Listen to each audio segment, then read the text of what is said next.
Tech ലോകത്തു നിന്നുള്ള വാർത്തകൾ. പ്രതിരോധ രംഗത്ത് പാകിസ്ഥാനും ചൈനയ്ക്കും മുന്നറിയിപ്പായി ഇന്ത്യയുടെ റെയിൽ മൊബൈൽ മിസൈൽ ലോഞ്ചർ. ഇതാദ്യമായി റെയിൽവേ ട്രാക്കിൽ നിന്നും മൊബൈൽ ലോഞ്ചർ ഉപയോഗിച്ചുള്ള അഗ്നി മിസൈലിന്റെ പുത്തൻ പരീക്ഷണം വിജയമായി. പ്രതിരോധ രംഗത്ത് അടുത്ത ചരിത്രമെഴുതി ഇന്ത്യ. അഗ്നി പ്രൈം മിസൈലിന്റെ പുതിയ പരീക്ഷണം വിജയകരം. റെയിൽ ട്രാക്കിൽ നിന്ന് മൊബൈൽ ലോഞ്ചർ വഴിയായിരുന്നു മിസൈലിന്റെ പരീക്ഷണ വിക്ഷേപണം.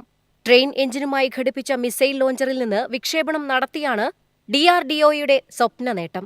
2000 കിലോമീറ്റർ ദൂരപരിധിയിൽ ചൈനയും പാകിസ്ഥാനും താണ്ടാനുള്ള കരുത്തുള്ള അത്യാധുനിക ഇന്റർമീഡിയറ്റ് റേഞ്ച് ബാലിസ്റ്റിക് മിസൈലാണ് അഗ്നി പ്രൈം. റെയിൽവേ ട്രാക്കിൽ നിന്ന് മിസൈൽ വിക്ഷേപിക്കാനുള്ള സാങ്കേതികവിദ്യയുള്ള എലൈറ്റ് രാജ്യങ്ങളുടെ പട്ടികയിൽ ഇതോടെ ഇന്ത്യ ഇടം പിടിച്ചതായും പ്രതിരോധ മന്ത്രി വ്യക്തമാക്കി. അഗ്നി പ്രൈം മിസൈൽ പരീക്ഷണ വിജയത്തിൽ DRDOയെയും സ്ട്രാറ്റജിക് ഫോഴ്സസ് കമാൻഡിനെയും പ്രതിരോധ സേനകളെയും രാജ്നാഥ് സിംഗ് അഭിനന്ദിച്ചു. News desk MyFin TV. BSNL 4G സേവനം രാജ്യം മുഴുവൻ വ്യാപിപ്പിക്കുന്നു. വെള്ളിയാഴ്ച പ്രഖ്യാപനമുണ്ടായേക്കുമെന്ന് റിപ്പോർട്ട്. BSNL രാജ്യവ്യാപകമായി 4G സേവനങ്ങൾക്ക് വെള്ളിയാഴ്ച തുടക്കമിട്ടേക്കും.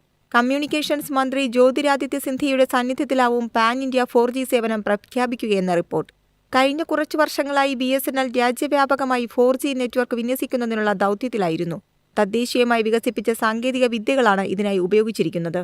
കഴിഞ്ഞ മാസം ഡൽഹിയിൽ BSNL 4Gയുടെ സോഫ്റ്റ് ലോഞ്ച് ആരംഭിച്ചിരുന്നു. രാജ്യത്തുടനീളമുള്ള 4G പിന്തുണയ്ക്കുന്ന സ്മാർട്ട് ഫോണുകൾ ഉപയോഗിക്കുന്ന BSNL ഉപഭോക്താക്കൾക്കെല്ലാം 4G കണക്ടിവിറ്റി ലഭ്യമാവും. 25,000 കോടിയോളം നിക്ഷേപം നടത്തിയ കഴിഞ്ഞ വർഷം മുതൽ BSNL 4G സേവനങ്ങൾ ആരംഭിച്ചിരുന്നു. ശൃംഖല ശക്തിപ്പെടുത്തുന്നതിനായി 47,000 കോടി രൂപ കൂടി നിക്ഷേപിക്കാനുള്ള പദ്ധതിയും കമ്പനിക്കുണ്ട്.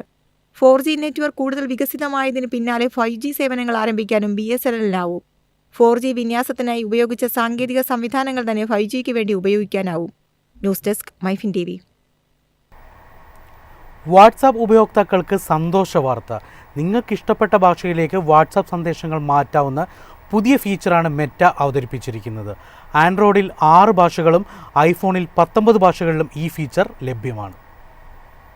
സന്ദേശങ്ങളുടൻ വിവർത്തനം ചെയ്യാനുള്ള പുതിയ ഫീച്ചർ അവതരിപ്പിച്ച് വാട്സാപ്പ് ഇനി ഞൊടിയിടയിൽ ഏത് ഭാഷയിലേക്കും എത്രയും പെട്ടെന്ന് ആശയവിനിമയം നടത്താൻ സാധിക്കുമെന്നതാണ് പുതിയ ഫീച്ചറിന്റെ പ്രത്യേകത. ഇതിനായി പുതിയ തത്സമയ വിവർത്തന ഫീച്ചറാണ് മെറ്റ അവതരിപ്പിച്ചത്. 180-ലധികം രാജ്യങ്ങളിലായി 3 ബില്യണിലധികം ആളുകൾ വാട്സാപ്പ് ഉപയോഗിക്കുന്നുണ്ട്. പലർക്കും വിവിധ ഭാഷകളിൽ പ്രാവീണ്യം കുറവുള്ളത് ആശയവിനിമയത്തെ സാരമായി ബാധിക്കാറുണ്ട്. ഈ പ്രശ്നം പുതിയ ഫീച്ചർ വഴി അനായാസം പരിഹരിക്കാനാവുമെന്ന് മെറ്റ പറയുന്നു. ഒരു ഉപഭോക്താവിന് അപരിചിതമായ ഭാഷയിൽ സന്ദേശം ലഭിച്ചാൽ എളുപ്പത്തിൽ തനിക്ക് മനസ്സിലാവുന്ന ഭാഷയിലേക്ക് വിവർത്തനം ചെയ്യാം. തത്സമയ വിവർത്തന സവിശേഷത ആൻഡ്രോയിഡിലും iOSലും പ്രവർത്തിക്കുമെന്ന് മെറ്റ സ്ഥിരീകരിച്ചു. വ്യക്തിഗത ഗ്രൂപ്പ് ചാറ്റുകൾക്ക് മാത്രമല്ല, ചാനൽ അപ്ഡേറ്റുകളുടെ വിവർത്തനവും ഇതിലൂടെ സാധ്യമാകുന്നു എന്നതാണ് പുതിയ ഫീച്ചറിന്റെ സവിശേഷത. നിലവിൽ വാട്സാപ്പ് തത്സമയ വിവർത്തനം ആൻഡ്രോയിഡിൽ 6 ഭാഷകളിലും ഐഫോണിൽ 19 ഭാഷകളിൽ ലഭ്യമാണ്. വാട്സാപ്പ് ഉപയോക്താക്കൾക്ക് അവരുടെ ചാറ്റുകളിൽ ഉപയോഗിക്കാൻ ആഗ്രഹിക്കുന്ന മിക്ക ഭാഷകളും അടങ്ങിയ ഭാഷാ പാക്ക് വരും ദിവസങ്ങളിൽ സാധ്യമാകും.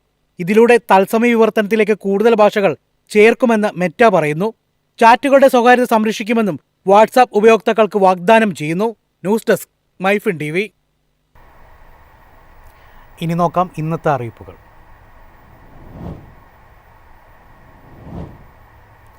തൃശൂരിലെ പുത്തൂർ സുവോളജിക്കൽ പാർക്ക് ഉദ്ഘാടനത്തിനായി ഒരുങ്ങിയതായി റവന്യൂ മന്ത്രി K. രാജൻ.